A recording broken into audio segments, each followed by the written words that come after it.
Desember, November, Desember ini memang penuh kegiatan, termasuk yang kuliah hari Senin ya. Ibu itu kegiatan hari Senin itu ada kegiatan di Ina Garuda dalam rangka penyusunan kurikulum KI untuk sekolah.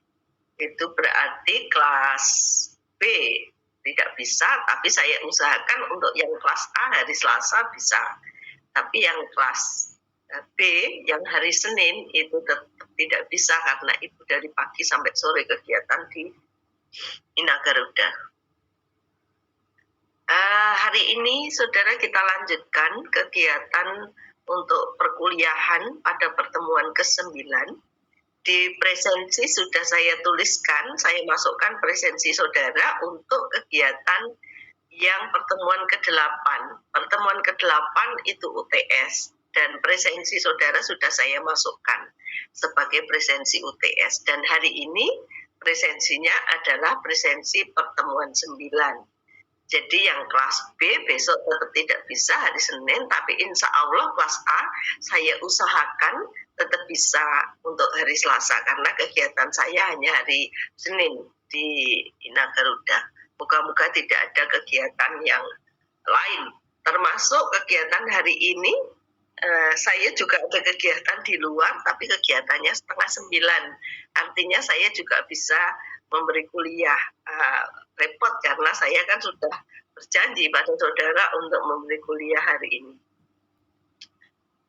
Pada pertemuan ke-9 yaitu materi kita yaitu menulis karya ilmiah yang hari ini kita terkait dengan teori, jadi masih bisa disampaikan secara daring. Pada buku silahkan dibaca untuk memahami secara baik. Kemudian yang lain-lain bisa tambahkan pertemuan materi ini karena masih teoritis. Sepertinya kalau minggu depan atau pertemuan ke depan itu harus luring dan kebetulan juga harus praktek karena kita sudah mulai terkait dengan kalau hari ini secara teoritis, minggu depan sudah terkait dengan sitasi, jadi harus praktek. Kemudian mulai menulis juga. Materi yang Ibu sampaikan hari ini sudah saya letakkan di Google Classroom. Saudara bisa melihat di sana. Ibu share screen dulu.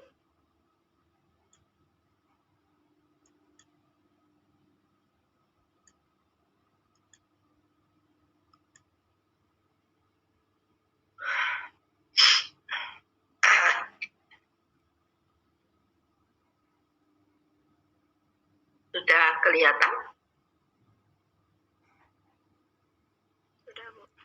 Oke, terima kasih. Saudara, perlu kami sampaikan juga, Ibu harus punya kewajiban untuk mengembalikan pekerjaan saudara ya. Tapi mohon maaf untuk kali ini belum selesai saya kerjakan, jadi mohon maaf belum bisa saya sampaikan. Nanti saudara akan Ibu kembalikan pekerjaannya dan bisa dilihat. Karena SOP-nya semua pekerjaan ujian dan tugas, karena kalau tugas tidak luring ya, tugasnya dikumpulkan secara online, jadi nanti bisa dilihat di sana setelah Ibu koreksi. Terima kasih. Mari kita mulai. Pada menulis karya ilmiah ini akan Ibu sampaikan karena dengan praktek sampai pertemuan ke-14. Banyak sekali iya. 9, 10, 11, 12, 9,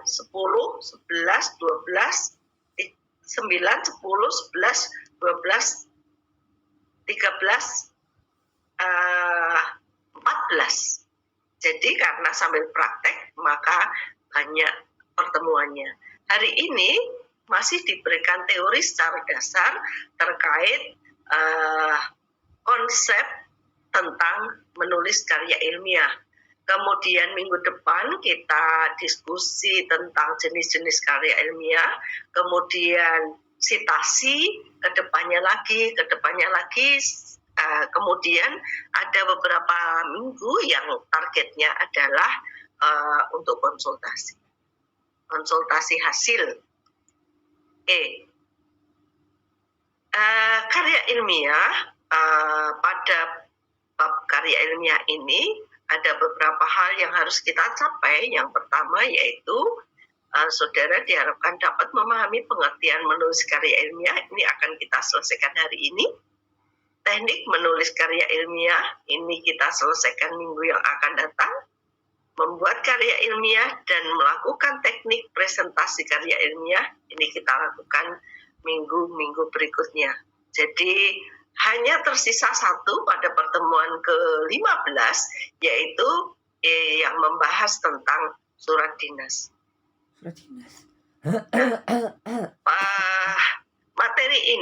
Materi yang pertama ini saya sajikan pada saudara. Ini saya ambilkan dari bahan kuliah kita. Untuk yang materi ke depan mungkin saya akan tambah bahan dari tempat lain atau sumber lain. Tapi pada hari ini masih mengambil bahan dari Mahir Bahasa Indonesia. Karya tulis ilmiah adalah sebuah karya yang disusun dengan prinsip-prinsip ilmiah berdasarkan data dan fakta hasil observasi.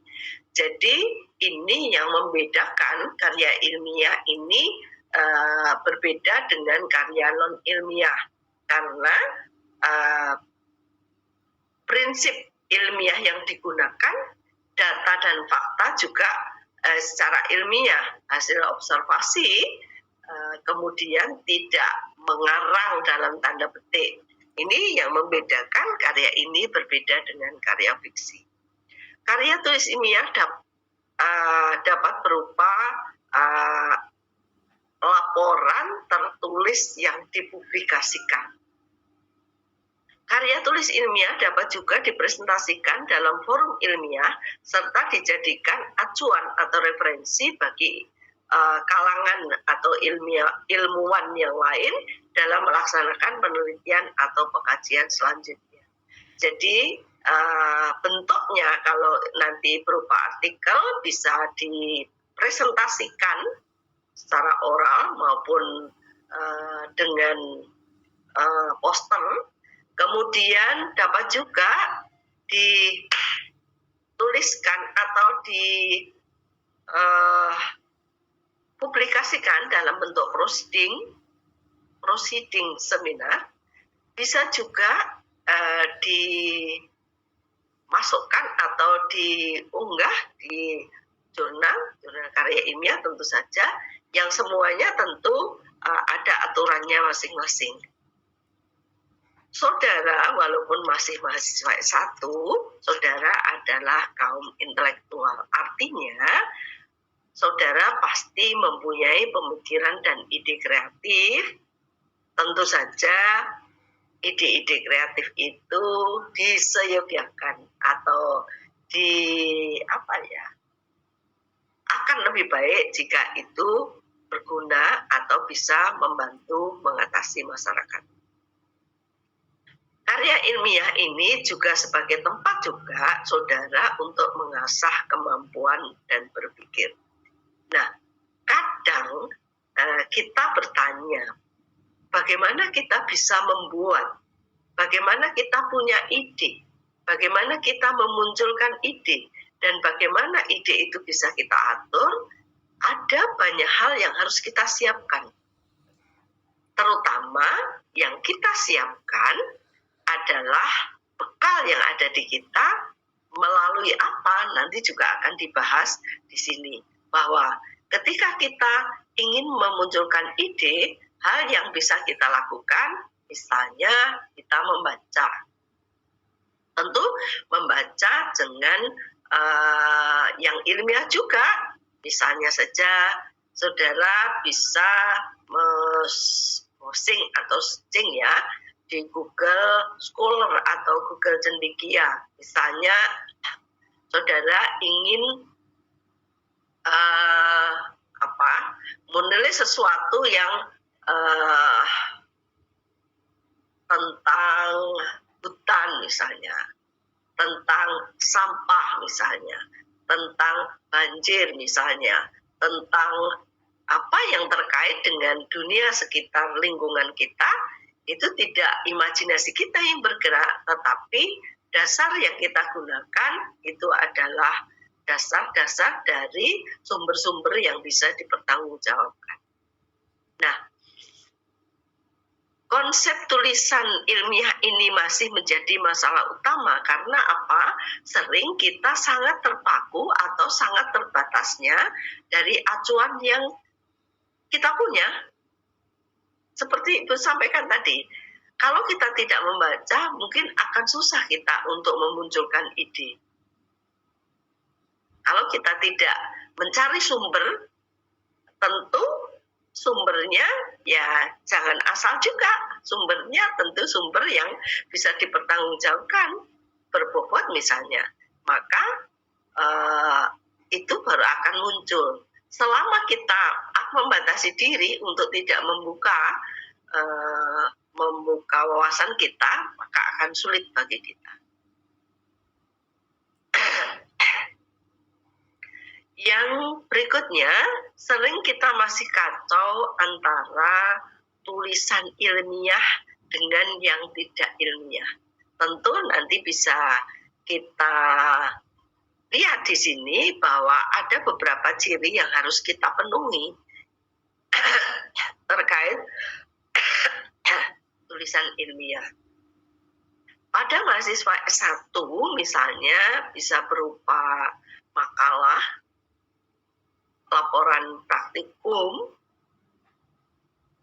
skripsi, artikel, baik yang dipresentasikan maupun yang dimasukkan di jurnal publikasi. Bagaimana bentuk atau bagaimana wujud aturan dan seterusnya. Tentu setiap jenis karya ilmiah punya aturan masing-masing. Bahkan sama-sama artikel jurnal itu secara umum memang mempunyai aturan yang dipenuhi secara umum. Tapi secara spesifik juga dipunyai oleh masing-masing pengelola jurnal. Kadang jurnal tertentu mengharuskan misalnya daftar pustakanya yang berasal dari jurnal itu 10 misalnya. Yang berasal dari jurnal internasional 5 misalnya, dan ini harus kita penuhi kalau kita memang ingin supaya tulisan kita adalah sesuai dengan yang diinginkan media publikasi yang dituju. Tulisan ilmiah atau karya ilmiah pada umumnya menyampaikan 5 hal. Yang pertama yaitu permasalahan penulisan, yang kedua kerangka acuan, yang ketiga metode pemecahan masalah, yang keempat hasil temuan, dan yang 5 makna temuan. Sekian banyak yang harus kita sampaikan, iya, walaupun kadang artikel jurnal itu cukup disampaikan dalam 5-6 halaman saja dengan aturan yang tertentu. Ini yang tadi saya sampaikan, ciri-ciri tulisan ilmiah. Yang pertama, menyajikan fakta, berbeda dengan fiksi, imajinasi semata, boleh. Bahkan ketika saudara SMP ya, kalau tidak salah, itu ada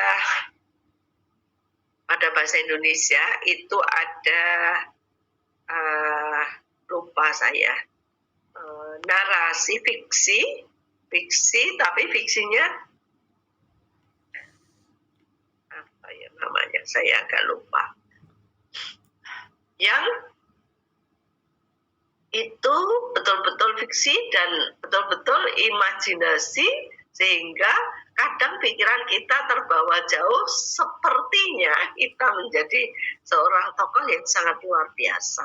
Misalnya seperti yang difilmkan, yang tokohnya pakai kacamata, itu apa namanya, seperti itu. Jadi betul-betul fakta, dan sumber fakta ini juga bisa dipertanggungjawabkan. Misalnya ketika kita berbicara tentang sampah, maka kita bisa memunculkan data atau fakta di lapangan, misalnya untuk kota Yogyakarta sehari berapa sampah yang dihasilkan dari hasil riset, memang dari hasil tulisan ilmiah juga, tidak boleh asumsi, tidak boleh. Yang kedua, cermat dan jujur. Cermat artinya bahwa kita memang harus menulisnya berhati-hati karena semua harus ada dasarnya, ada landasannya. Dan jujur termasuk di dalamnya adalah sportivitas dijaga. Kalau memang sumber yang saudara ambil itu bukan ide saudara, saudara mengambil dari tulisan orang lain, saudara mengutip dari tulisan orang lain, saudara mensitasi dari tulisan orang lain, maka tetap harus menyertakan sumbernya. Jadi tidak boleh. Menurut saya lebih mudah karena apa? Kita memang diharuskan untuk jujur, jadi tidak boleh menyembunyikan bahwa tulisan orang lain itu adalah tulisan kita. Karena pengecekan plagiarisme atau cek atau tes plagiarisme itu sekarang banyak di mana-mana. Bahkan kita bisa melakukan pengujian atau melakukan tes sendiri terhadap karya tulisan kita sendiri dengan menggunakan aplikasi cek plagiarisme bermacam-macam. Jadi itu yang diharapkan. Kadang mahasiswa itu sangat begitu tidak berhati-hati ya kaitannya dengan ini, yaitu terkait dengan kejujuran ini. Jangan diharap bahwa dosennya mungkin tidak tahu, tapi alat yang digunakan dosennya itu bisa membaca ini tulisanmu atau ide orang lain yang kamu anggap tulisan. Yang ketiga, tidak memihak. Tidak memihak artinya saudara menulis tidak boleh tendensius. Jadi punya kecenderungan. Yang ditulis pembahasannya berdasarkan dari data fakta yang ada, tidak boleh memihak atau tidak boleh tendensius. Kemudian sistematis, biasanya mengikuti urutan tadi, penyampaian permasalahan, kemudian ada kerangka teori yang digunakan, ada metode yang digunakan, kemudian ada hasil atau temuan, kemudian temuan itu tentu dibahas dan kemudian disimpulkan. Yang berikutnya, mengesampingkan pendapat yang tidak mendasar. Jadi tidak boleh mengikuti pendapat, opini yang memang tidak mendasar. Itu tidak boleh dalam penyebutan karya ilmiah. Akan aman jika saudara melakukan pengambilan pengambilan informasi dari sumber lain dengan menyebutkan sumbernya. Sungguh-sungguh tentu, karena tulisan kita dibaca orang lain dan itu mencerminkan diri kita. Jadi tulisan kita sesungguhnya mencerminkan diri kita. Karena apa? Termasuk kejujuran dan seterusnya itu sangat tercermin pada tulisan yang kita berikan.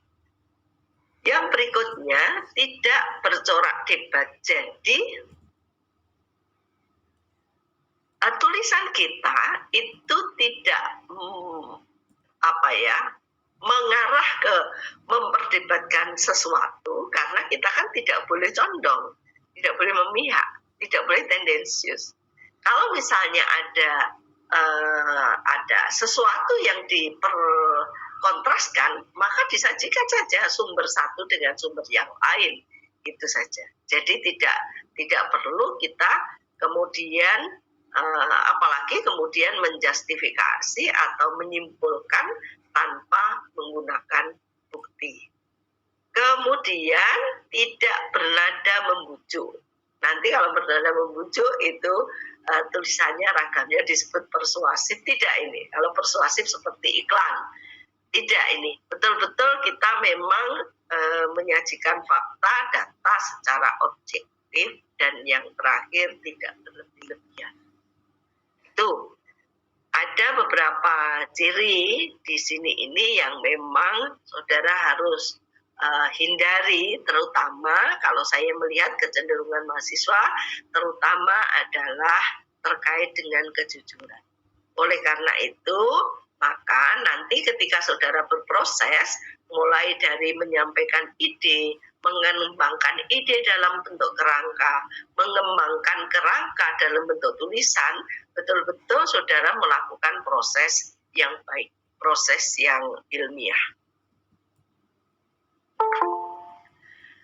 Kesalahan-kesalahan yang biasa terjadi dalam tulisan ilmiah. Yang pertama, membuat kalimat yang terlalu panjang sehingga tidak jelas. Misalnya dengan menggunakan penanda atribut yang, bla bla bla yang terus panjang, itu belum selesai kan, masih satu kalimat.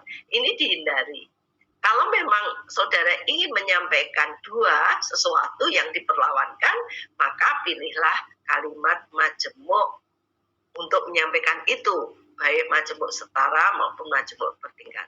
Kalau tidak, maka pilihlah kalimat tunggal saja atau kalimat satu subjek dan satu predikat, dengan catatan kalau dikembangkan dengan atribut atau dengan keterangan jangan terlalu panjang.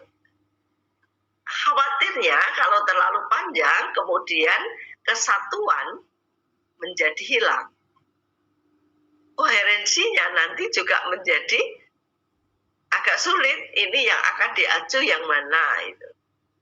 Kemudian hindari juga menggunakan bahasa yang berbunga-bunga, karena ini adalah karya ilmiah dan bahasanya lugas, maknanya yang diambil adalah makna yang denotatif, maka saudara tidak boleh menggunakan bahasa-bahasa model pada karya sastra. Kemudian membuat kalimat yang tidak ada subjeknya. Kemarin sudah diajarkan pada saat kalimat bahwa ingat, ada beberapa kalimat yang itu kemudian mengaburkan subjek. Masih ingat kalimat yang diawali dengan preposisi yang tidak mengawali keterangan. Keterangan boleh di depan, tapi ingat bahwa setelah keterangan, ya setelah fungsi keterangan ada subjek dan ada predikat. Kalau tidak, ya subjek dan predikatnya letakkan di depan saja sehingga tidak menjadikan kalimat saudara tidak bersubjek. Kemudian ketidaktepatan dalam menggunakan tanda baca, termasuk tanda baca, karena ini memang ragamnya tulis dan tanda baca itu sangat diatur oleh ragam tulis, ini sangat diatur atau sangat ketat dengan penggunaan tanda baca, maka saudara harus berhati-hati. Misalnya perincian A, B, dan C misalnya, maka letakkan tanda komanya di mana. Kemudian bagaimana menggunakan tanda sambung atau hubung. Bagaimana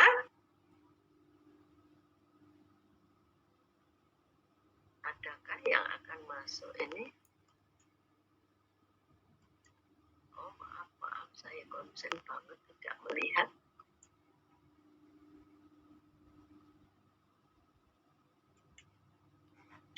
Saya lanjutkan ke tanda baca banyak.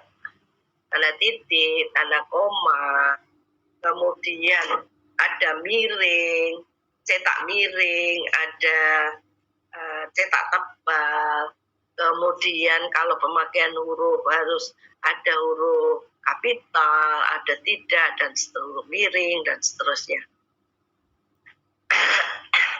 Kesalahan dalam menuliskan istilah asing. Ingat, jika ada istilah asing, entah dari bahasa asing, bahasa internasional maupun dari bahasa daerah, kalau itu belum ada padanannya dalam bahasa Indonesia, atau memang istilah keilmuan yang itu sangat dipertahankan keasingannya, maka silahkan. Boleh digunakan dengan catatan saudara menggunakan dengan cara mencetak miring, menuliskan istilah tersebut. Kemudian mencampur adukan istilah asing dengan bahasa Indonesia. Saudara berhati-hati sekali dalam pemilihan ini. Seandainya memang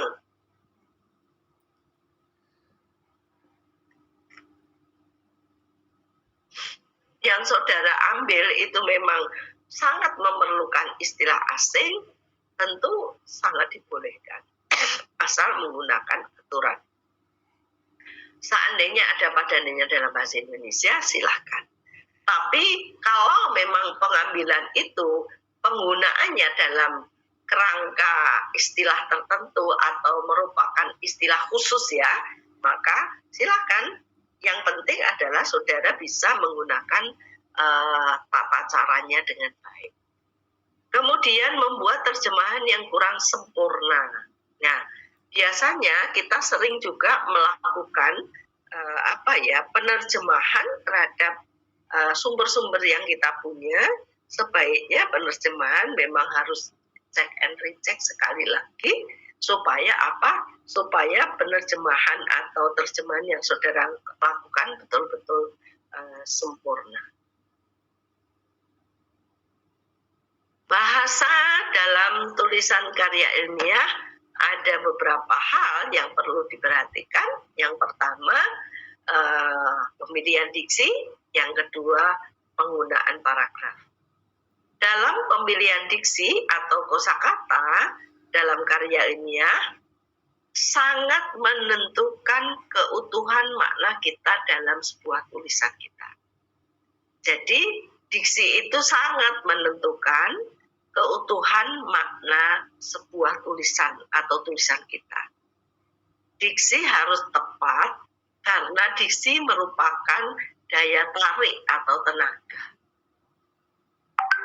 Maksudnya yang dimasukkan di sini adalah diksi yang tepat adalah diksi yang bisa menyampaikan ide gagasan saudara tepat sesuai dengan yang ada. Tentu nanti diksinya itu bisa diksi yang bermakna umum dan diksi yang bermakna khusus. Kalau bermakna khusus tadi sudah diatur di depan ya, terkait dengan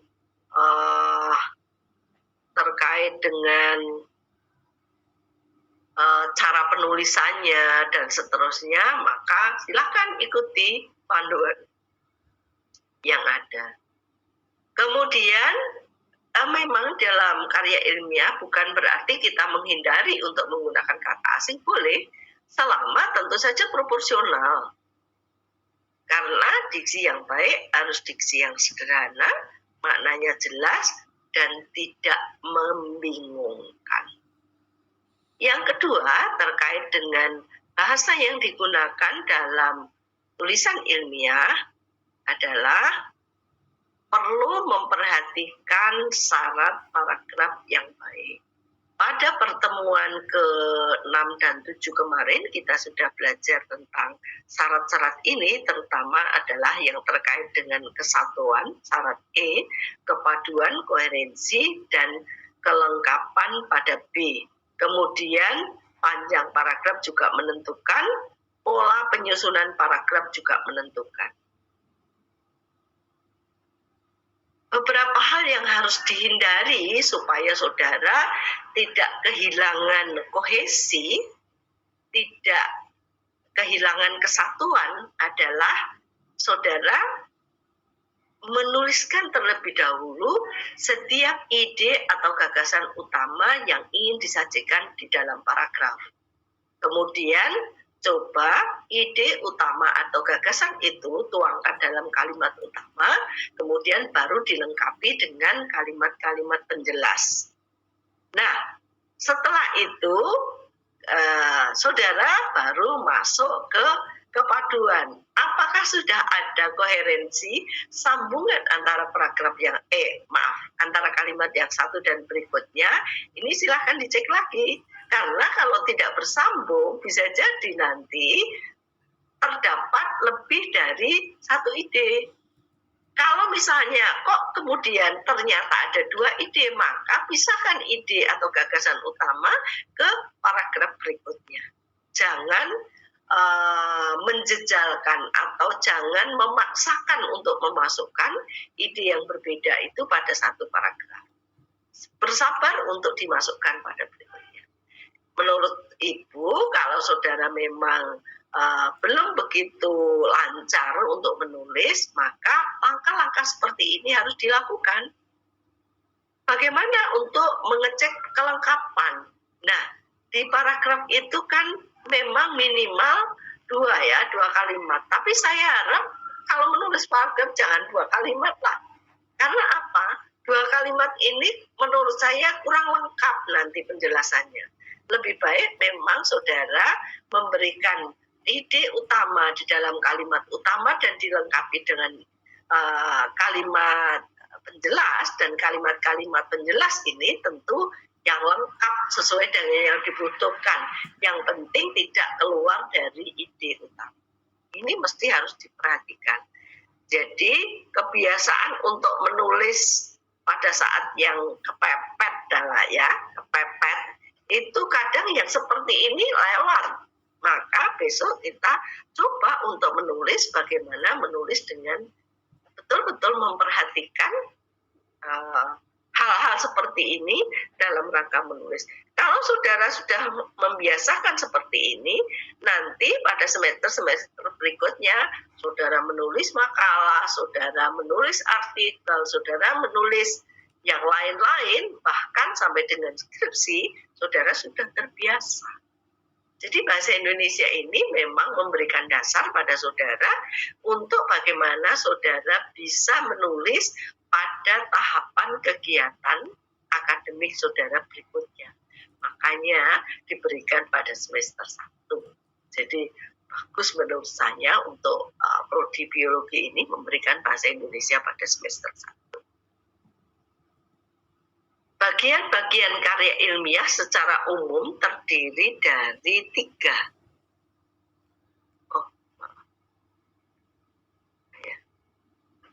Yaitu pendahuluan, inti, dan penutup. Tentu apa yang di pendahuluan dan di inti dan di penutup ini nanti masing-masing kemasan akan berbeda. Misalnya bagian-bagian apa saja yang ada di bagian pendahuluan untuk artikel, untuk makalah, untuk skripsi berbeda. Bagian pendahuluan ini merupakan pembuka persoalan yang akan dibahas dalam tulisan.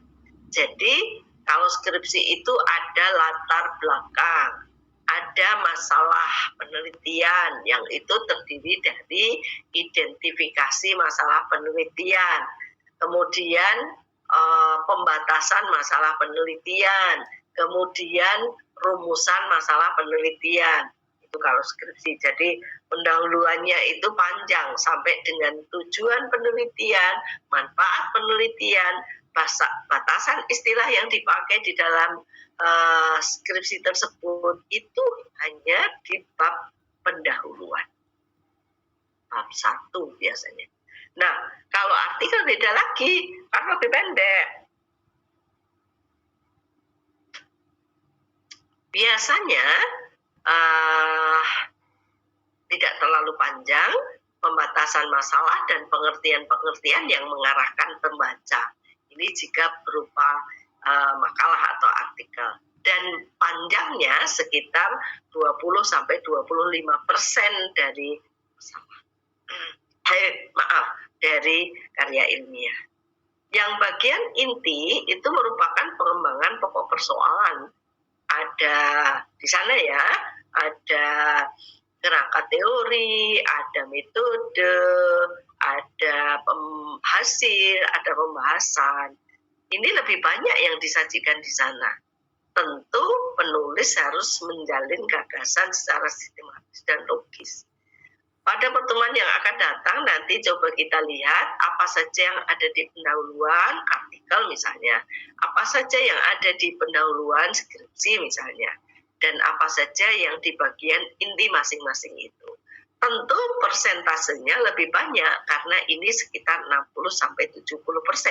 Sementara yang bagian akhir karena merupakan bagian kesimpulan, saran atau pendapat penulis tentang persoalan yang dikemukakan, kesimpulan ini dapat bersifat terbuka, bisa bersifat tertutup. Bersifat terbuka artinya lebih memberi peluang pembaca untuk menyimpulkan, tetapi kalau tertutup tentu kesimpulan itu sudah diberikan sesuai dengan bangunan fakta dan data yang ada di dalam isi. Dalam proses membaca ilmiah ada kegiatan atau ada pra ya, ada bukan pra maksudnya. Kegiatan-kegiatan yang disarankan dilakukan sebelum kita menulis, yaitu membaca. Sekali lagi, membaca adalah melancarkan, dapat memberi manfaat, melancarkan ide-ide yang akan kita munculkan dalam tulisan. Itu bisa kita lakukan dengan membaca. Jadi kalau pusing, tidak ada ide, kepalanya jangan dipukul, tapi cari sumber bacaan, membaca, tetapi harus dengan cara yang baik. Artinya tepat, baik, tepat, proses yang dilakukan baik, tepat itu artinya adalah bahwa saudara memilih, kalau saudara ingin menulis karya ilmiah, maka bacaan yang menjadi sumber saudara bukan novel lah, bukan cerita pendek lah, tetapi berupa karya ilmiah juga. Maka saudara bisa ke sekolah, ke jurnal, dimanapun, online maupun offline, buku, sumbernya sangat banyak. Membaca sebagai salah satu kegiatan skill ya, berbahasa atau language skill, dijajarkan dengan kegiatan menyimak, berbicara, dan menulis. Kegiatan membaca ini kegiatan reseptif, artinya tidak ada yang dihasilkan. Yang dihasilkan tidak bisa dilihat. Seseorang yang mempunyai banyak bacaan, dia mempunyai wawasan yang luas, tapi tidak bisa dimunculkan secara fisik. Kemunculannya adalah dari cara dia memunculkan ide, itu akan lebih mudah. Karena sumber bacaan yang dipunyai lebih banyak, itu akan memudahkan. Latar belakang informasi. Jika saudara memilih satu topik tertentu, betul-betul saudara kaji latar belakang dari informasi yang saudara ambil. Misalnya saja, kalau saudara memilih satu topik tertentu, apakah dia punya kemanfaatan, apakah dia akan menghasilkan satu simpulan, dan seterusnya. Kemudian yang berikutnya yaitu tentang well-rounded man. Apa maksudnya? Maksudnya yang proses persiapan sebelum kita menulis yang kedua,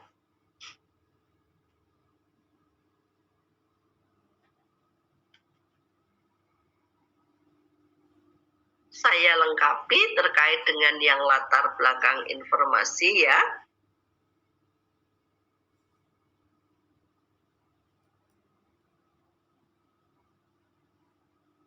Kalau kita memilih ide tertentu, maka kita lihat ide kita itu apakah sudah didukung oleh informasi yang cukup, informasi yang memadai.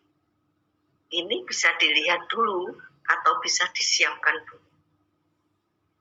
Jadi, misalnya saudara akan berbicara tentang pengelolaan sampah organik. Saudara harus tahu sampah organik itu yang bagaimana, cirinya yang bagaimana. Kalau di satu kawasan dia berupa apa, dampaknya apa, dan seterusnya. Ini sudah disiapkan dulu. Ketika sudah menyiapkan dulu, nanti tulisan saudara akan mengalir dengan mudah. Yang berikutnya yang terkait dengan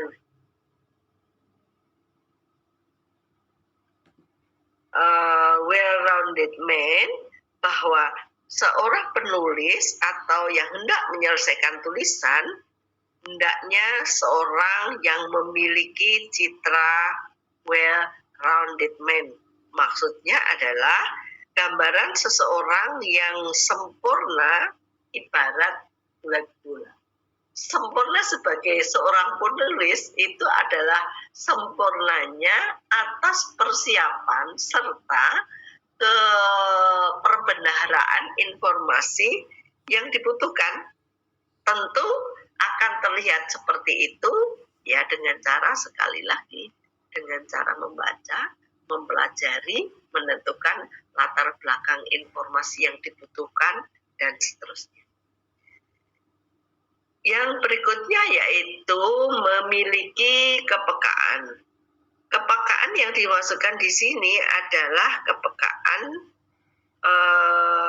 bahasa, terhadap bahasa, dan kepekaan terhadap substansi. Jadi kepekaan terhadap bahasa berarti yang harus disiapkan apa? Yang harus disiapkan adalah materi tentang bahasa, tata tulis, kosakata, cara penulisan kalimat, cara penulisan paragraf itu. Yang terkait dengan substansi materi yang tadi disiapkan melalui kegiatan membaca dan menyelidik informasi serta latar belakangnya. Itu yang menjadikan. Kalau duanya itu sudah siap, maka saudara akan lebih lancar. Yang berikutnya, tulis ulang.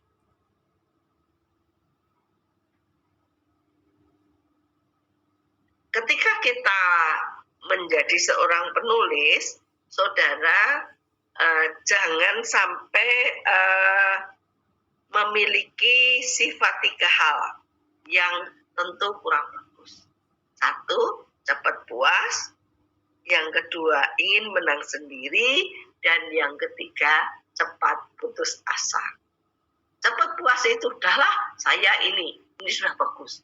Saudara tidak mau melihat lagi apakah informasi, fakta, data yang dibutuhkan masih kurang untuk menguatkan argumentasi saudara, tidak mau tahu. Kalau misalnya ingin menang sendiri, sikap ingin menang sendiri juga sama. Menganggap bahwa orang lain tidak tahu dan saya yang tahu. Wah, ini repot lagi karena apa? Nanti belum tentu yang saudara tulis itu keutuhan substansinya itu cukup. Saudara sudah menganggap itu cukup. Nah, ini bahayanya nanti kalau tulisan saudara ini saudara presentasikan. Kalau presentasi berarti ada hal-hal yang harus bisa dipertanggungjawabkan atas tulisan saudara. Ini sama kadang dalam mahasiswa ya, ketika melakukan penelitian dan penelitian itu disampaikan dituliskan dalam bentuk skripsi, itu sering ketika ujian itu ada bermacam-macam gaya yang dilakukan oleh mahasiswa. Ada yang asal menjawab kalau ada pertanyaannya pada jawabannya itu tidak lurus dengan pertanyaannya. Ada yang sudah nervous sehingga banyak diam, grogi, terus kemudian keringat dingin, dan seterusnya. Ini hal-hal ini terjadi. Karena apa? Karena memang ketidaksiapan kita aja untuk menguasai apa yang kita tulis. Sesungguhnya kalau penelitian, kalau hasil penelitian misalnya skripsi ya, kalau ujian itu ya, itu kan saudara kelola sendiri. Saudara tulis sendiri, datanya dikumpulkan sendiri, dianalisis sendiri, mestinya tidak sampai terjadi hal-hal yang seperti itu. Terjadi hal-hal yang seperti itu jika misalnya saudara mengambil tulisan dari orang lain, itu ya susah. Kalau tulisan itu kita kerjakan sendiri, insya Allah tidak menjadi penghambat untuk kita lakukan, mempertahankan apa yang sudah kita lakukan. Walaupun mungkin tentu saja ada ketidaksempurnaan, tetapi bukan berarti menjadi salah total. Dan saudara kan tidak sendiri ketika menuliskan skripsi, itu saudara dibantu atau dipandu oleh dosen saudara. Jadi apalagi kalau itu dasarnya adalah lab, saudara kan tinggal menuliskan hasilnya. Kemudian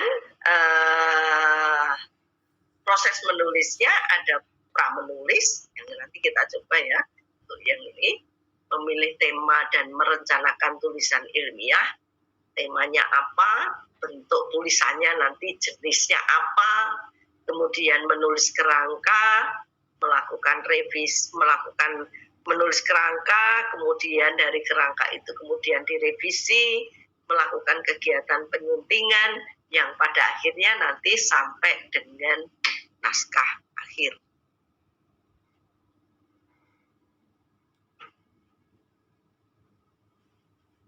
Ada beberapa jenis karya tulis ilmiah yang ini nanti bisa kita jadikan diskusi atau menjadi bahan saudara untuk kemudian saudara mencari bacaan pendukung.